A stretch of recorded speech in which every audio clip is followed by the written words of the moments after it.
Well, our group's discussion is about the introduction, theory, interdisciplinarity, and critical discourse analysis. The concepts theory and interdisciplinarity refer to the conceptual and disciplinary framework conditions of discourse analytical research.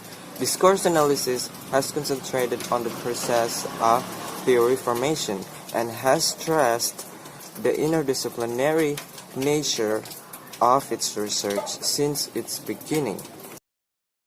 Let me explain to you about theory and critical discourse analysis. Theory and practice, theory and methodology, theory and empirical research, theory and myth, theory and research goals, theory and construction. The concept of theory seems to provoke dualistic comparisons on a very general level. Theory could be defined as a coherent series of individual and universal statements, going beyond more description and making it possible to substantiate, explain, or understand, or even reconstruct the object of theory, as well as to establish causal relations between specific phenomena. Uh, we see CDA bring variety of theories into dialogue, especially social theories on the one hand and linguistic theories and the other, so that its theory is a shifting synthesis of other theories.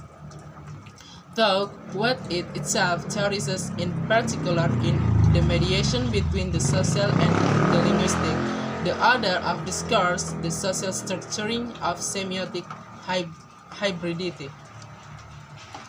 The theoretical construction of discourse with which CDA tries to operationalize can come from various disciplines, and the concept of operationalization entails working in a transdisciplinary way where the logic of one discipline, for example, sociology, can be part work in the development of another, for example, linguistics. Let me continue the statement that Firman talked about in the previous video. This statement underlines the direct connections between theory and interdisciplinarity or transdisciplinarity that is typical of discourse analysis and explicitly addressed in this volume. We will look at transdisciplinarity in more detail below.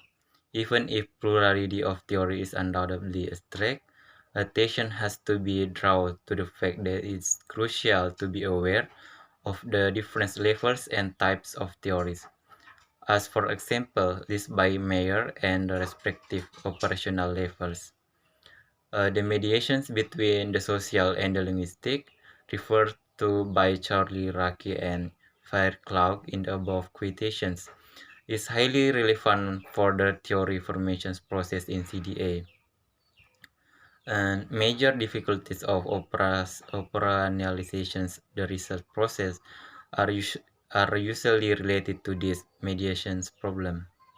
The CDA representative agree to large extent that the complex interrelations between discourse and society cannot be analyzed adequately unless linguistic and sociological approaches are combined.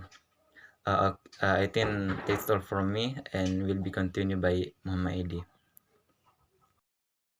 Okay, so let me continue the explanation. CDA sees language as a social practice and considers the context of language used to be crucial.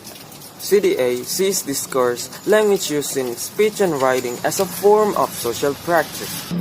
Describing discourse as social practice implies a dialectical relationship between a particular discursive event and the situations, institutions, and social structures which frames the discursive event is shaped by them, but it also shapes them. That is, discourse is socially constitutive as well as socially conditioned.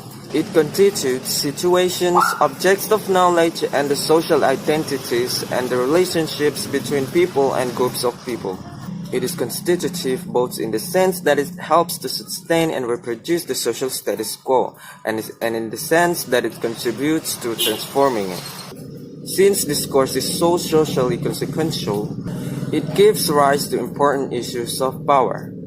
Discursive practices may have major ideological effects. That is, they can help produce and reproduce unequal power relations between four intense social classes, women and men, and ethnic or cultural majorities and minorities through the ways in which they represent things and portion people. Fairclough and Wodak, 1997.